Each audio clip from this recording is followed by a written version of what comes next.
Hey, Johnnie Roberts. We are back for another Baseball Hall of Fame episode of your podcast, talking all about retirement. You doing all right today? I'm doing really well. How you doing, man? I am doing great. It is a wonderful day. Super excited to be alive, and the weather is phenomenal. So I think probably the only thing better than the weather is the Tigers and how they're doing. You got a different hat on today. Yeah, isn't this cool? I like it. Yeah, I like this one. Of course, the Old English D is awesome, but this is pretty cool too. I like this hat a lot. I used to have one of the home hats with the white with the English D. Yeah. So, but I don't know what happened to that.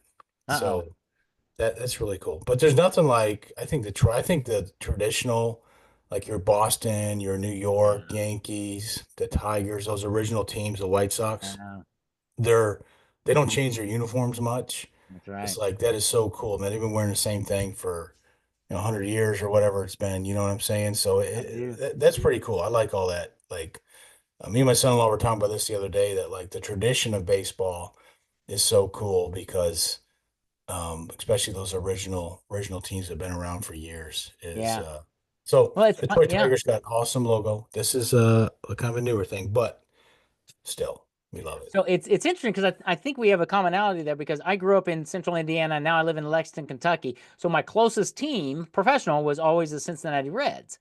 And the manager of the Cincinnati Reds way back then was Sparky Anderson. And didn't Oh he yeah. play didn't wasn't he at the Detroit Tigers for a while? He was the I don't manager of the Tigers the Okay. last time they won the World Series, which Well, was there you go. There 94. you go. So So let's talk he had a about stretch there where he was a manager for a while for Detroit, yes, after okay. Cincinnati.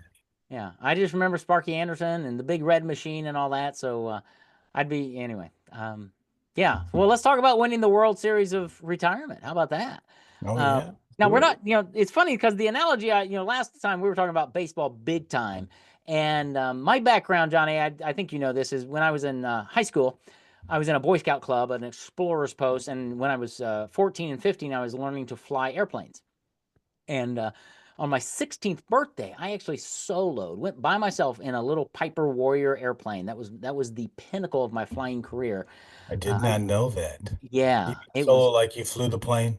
by myself. I remember the landing it. I was taking the lessons and I landed it. My flight instructor, we pulled over and he looks at me and says, Michael, I think I'm going to sit this one out.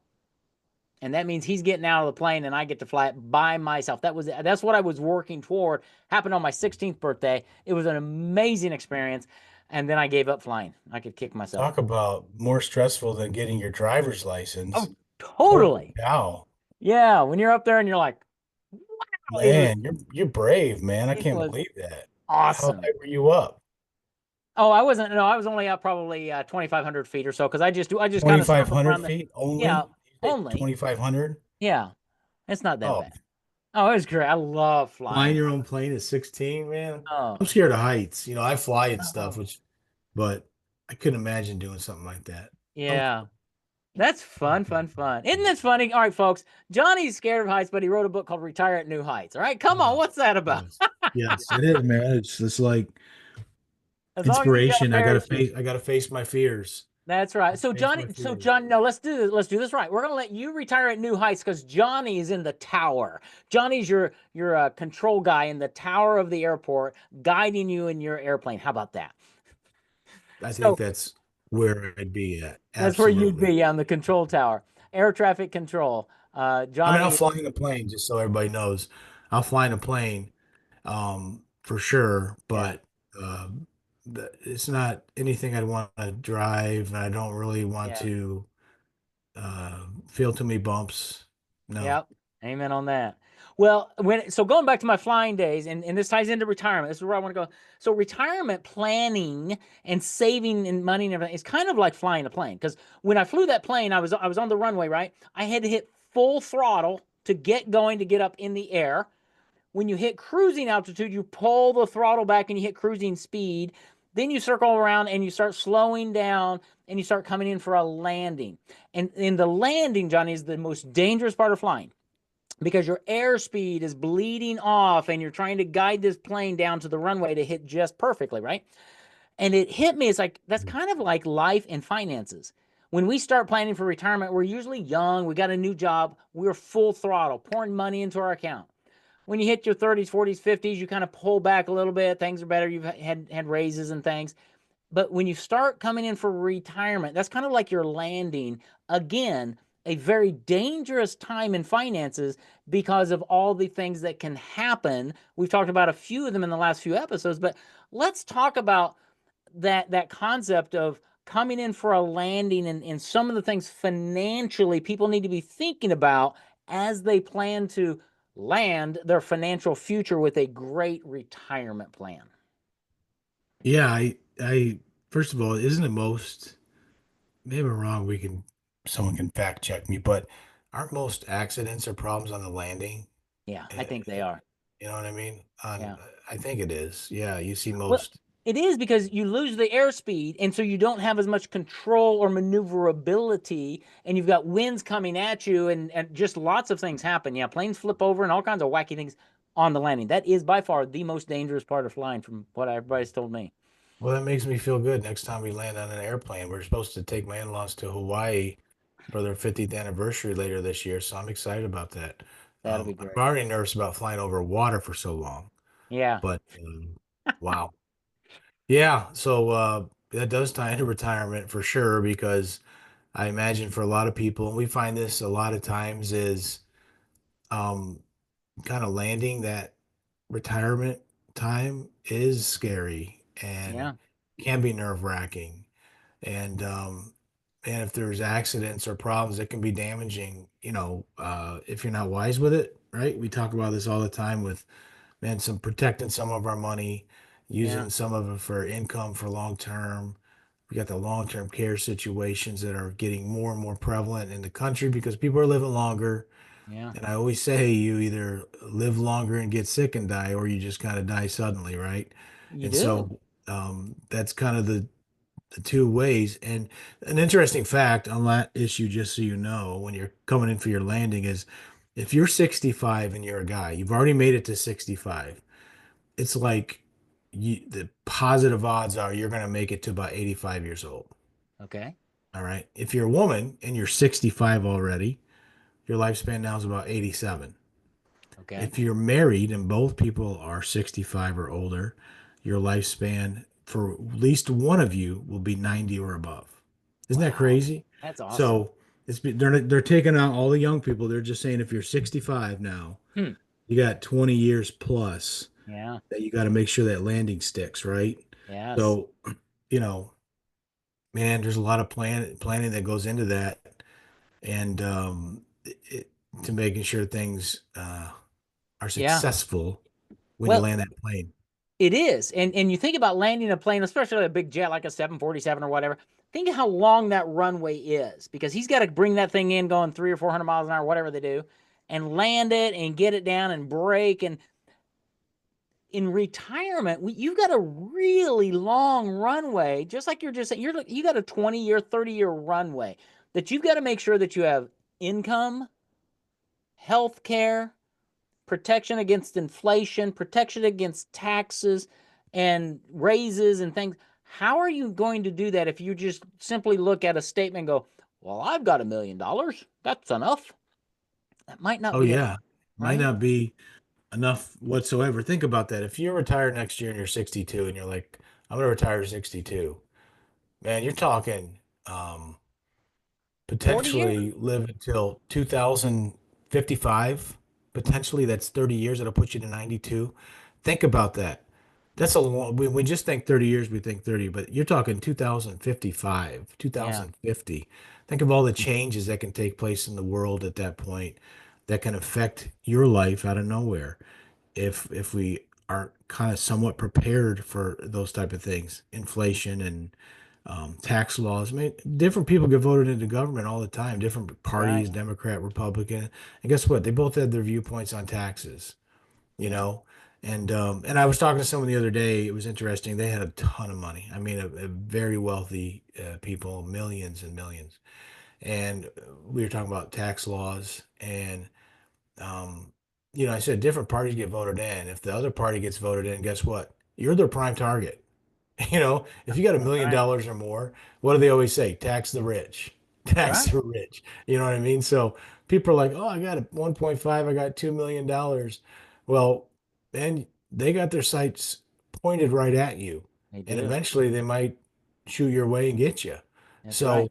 So, it's in whatever the amount you have is your money. But Right. if you have a lot, quote unquote, that $1 million, couple $1 million, $3 million, whatever it may be, and you're going to be in the sights of somebody that's Yeah. going to be in office one day That's right. because tax the rich is one of the things you hear all the time. So That's right. even if you've got a lot of money, you need to be prepared.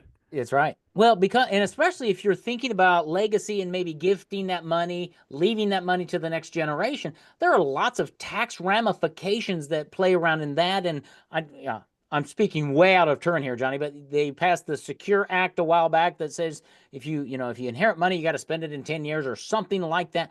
That all of that needs to be taken into consideration when you're thinking about a retirement plan because every decision plays into it. Just like as that pilot's bringing that plane into the landing, they've got a checklist for everything, right? And that's really what you help people do is walk through their retirement checklist to make sure they have a safe landing because there are so many things that we don't think about, and if a pilot forgets to think about something, that's when danger really occurs. Same thing in retirement planning. Oh, yeah, absolutely, because it's um, not properly planning, man. It's inherited IRA is kind of what you're talking about. And if you have that IRA and you pass away and it's going to the kids or whatever, one kid, two kids, they got to spend that money down in 10 years. So it's added just like income. So you think, oh, they're going to get all this money. Well, they're going to get all that money minus a lot of taxes. And it Right. kind of messes up their whole tax situation because it's added to their income. So their marginal rate on everything is going to go up. Yeah. So planning for that, man, utilizing things like tax-free life insurance. Yep. Life insurance is tax-free, Roth conversions, income strategies, all kinds of different things that are out there to protect not only yourself, but legacy planning, Yeah. grandkid, all that Lazy stuff. plan, Social Security and Medicare, and you're the expert. I'm not, but I keep hearing these things from different places that as your income goes up, it can impact how much you get in Social Security or the taxes on it and Medicare. And there are so many little things that I don't understand because I'm not you. But we just think, well, it's just more money. I'll just pay more taxes. Well, it's more taxes. It's more this. It's more that. And pretty soon you're down $2,000 or $3,000 a month, even when you thought you were going to get this windfall of money. And it just because you haven't planned properly. And that's really what I'm trying to drive home today is people need to have a good retirement plan. And Johnny, that's what you and your team help people create. Try to hit the landing, I guess, using Love this it. played analogy, you know what I mean? And I mean, at 16 years old is still amazing to me. It's like a young Indiana Jones There you go. type guy. So I'm impressed totally with Uh, that. I've learned something totally new about you, and I it's want to it's be able to see you now and not think about your heroics, that's awesome. for Right. sure. Yeah. But sticking the landing is huge Yeah. on all that kind of thing. And that's what we got to try to plan for is, man, try to stick that landing because like you said, it's dangerous. It can be bumpy. There's a lot of changes that happen, right? I guess you're saying right before you land a plane, Yeah. all kinds of things change from where you were way up here to going down to land. And trying Dude. to be prepared for that is huge because it has ramifications not only on you, your wife, your kids, grandkids. It can have ramifications down for a couple generations. Yeah. And once again, let's take a look at all the tools you got that are available. Are you using any of them? Do you need to add some to yourself for a bunch of different That's scenarios? right. That's right. So you're never, dare I say, you're never safe until you're on the ground, right? And even then, you got to be careful. But having a plan, having a checklist, having a air traffic controller who can guide you in and alert you to other planes, other dangers. That's what Johnny and his team do. They alert you to what's going on. They guide you and direct you in creating a retirement plan that is specific for you, right? When a plane takes off, Johnny, you probably know this. They file a flight plan with the FAA, so the FAA knows exactly where that plane is. They're always on radar. Same thing here. You need a retirement flight plan in a sense. Johnny's your guy to help you put this thing together so you can retire at new heights, stick the landing as you said, and everything's going to be glorious. So this has been a fun episode. I like it. I feel like it's been more about me and my background, but I think people get it that flying a plane is similar to having a great retirement plan, and we want to make sure that you land safely. So, Johnny, thanks, Can man. we close out this episode with the Indiana Jones theme song for Bum, you? ba-da-da-bum, bum, bum. That one? Yeah. Yeah, We'll see if we can find that. amazing. I do a terrible job, but that's the first thing that came to my mind, and I always think about him with that big hat and the whip. And my favorite Indiana Jones scenes, we got to stop here, is when I don't even know which show it is, but there's a big circle of people, and he's fighting this big dude, and the guy comes at him, and this big guy's getting ready to come pummel him, and he's like, I don't have time for this, and he just takes out his gun and he shoots the guy. Raiders of the Lost Ark. Is Yep, that the it? first It's one. so great. I'm Yep, like, Raiders of the I've Lost been there. Ark. Absolutely. So, well, that's awesome. Let's come back and maybe we'll talk some Indiana Jones next time. Johnny, thanks for a great episode, buddy. You too. Thanks, man.